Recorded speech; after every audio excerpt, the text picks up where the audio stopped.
About a new project to widen I-10, making the commute between Phoenix and Tucson safer.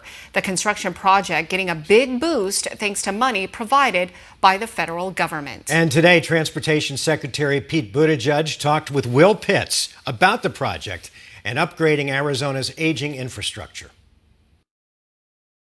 This stretch of I-10 through the Gila River Indian community will be widened from 2 lanes to 3 lanes. And the Secretary of Transportation tells me it's not just for safety or for traffic.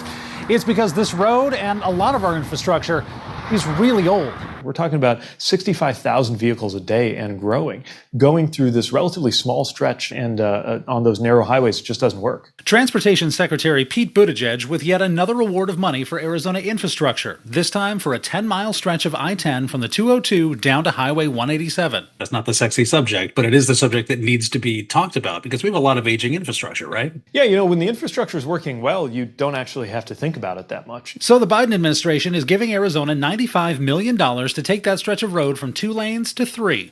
They'll also replace the low overpasses and bridges, replace the Highway 187 interchange, and lay down fiber optic conduit. We've been wanting this for a long time because we need to meet the critical growing demands of the state. ADOT says construction on the bridges could start as soon as this spring. You've got a lot of growth happening in this region. You need the infrastructure to support it. I-10 was first built in the 1950s. It's been widened in places, repaved, of course, but the freeway system as a whole is going on 80 years old. Electrical grids, irrigation, it's all old.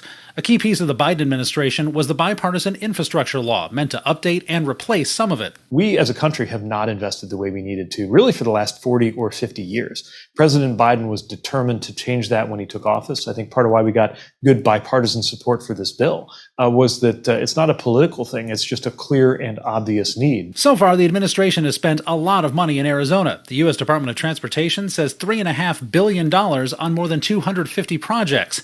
EV charging in Mesa, giant power transmission lines in the far West Valley, water canals covered with solar panels in the East Valley, and hundreds of millions of dollars in ways to help save water from the Colorado River. They're things that you need but never notice, and things that need to be kept working. That's really the story of the Southwest, is a lot of high-growth areas that need the infrastructure to keep up. William Pitts, 12 News.